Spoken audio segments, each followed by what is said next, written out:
legends of the Katua people say that the name was given after 7 of the wisest men of the ancient Cherokees went to the highest peak and fasted for 7 days and nights, asking the Creator for guidance. This peak is known today as Cleanman's Dome. On the 7th night of their fast, the Creator told them, "You shall be Katua." Katua Mound, located near what is present-day Bryson City, North Carolina, is understood as the mother town and the place where the Creator gave the laws and first fire to the people. The Eastern Band Cultural Office reports this place wasn't just a town. This was the mother town, the place where the Cherokee began. The Katua people originally lived in the southeastern part of the United States, on lands forming present-day Georgia, Alabama, Tennessee, North Carolina, and South Carolina.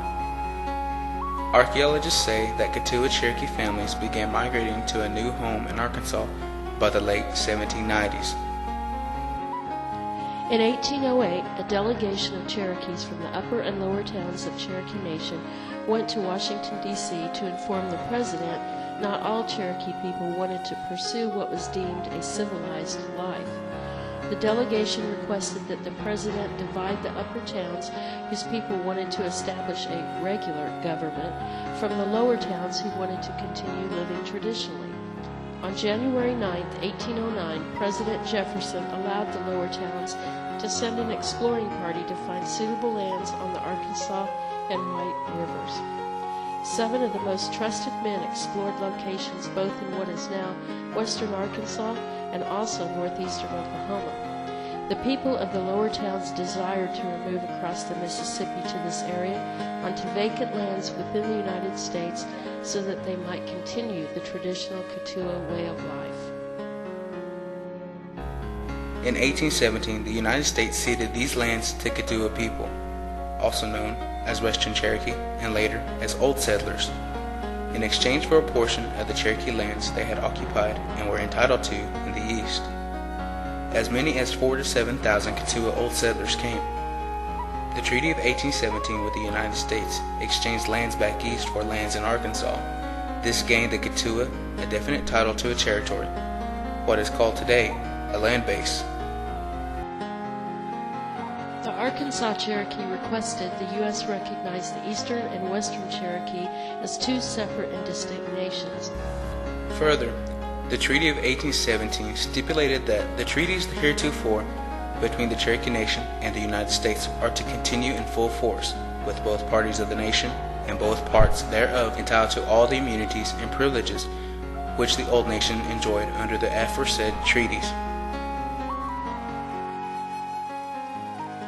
Unlike the old Cherokee Nation, the Western Cherokee Katua readily accepted Sequoyah's Cherokee syllabary in 1822.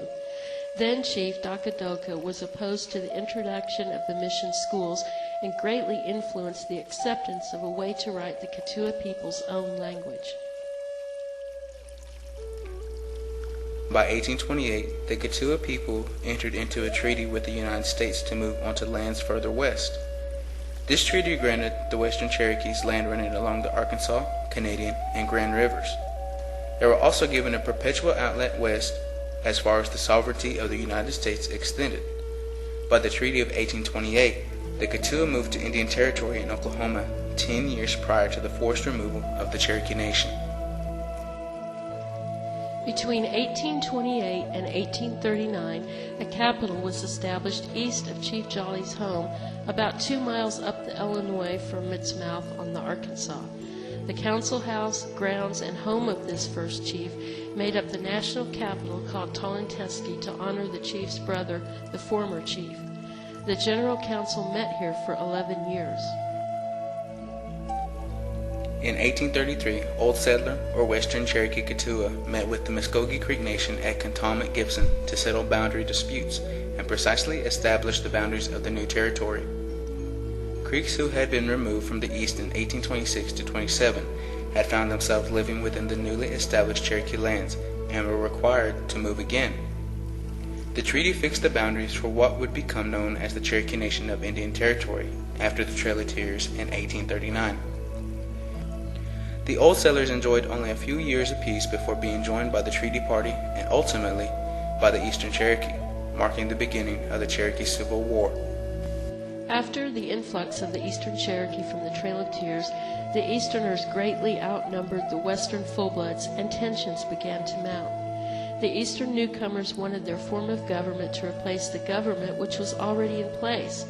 The Western Cherokee, of course, objected to such displacement of their own powers, and was also against the provisions of the Treaty of New Echota.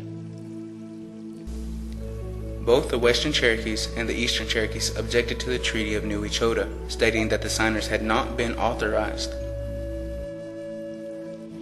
However, the Western Cherokee sent 2 delegates, James Rogers and John Smith, to make sure the provisions in the treaty were clear about the position Cherokee Nation would have when arriving in Western Cherokee territory. The provision in the treaty, signed by the 2 Keetoowah, assured Cherokee Nation of a friendly disposition of their people and their desire that the nation should be united again as one people.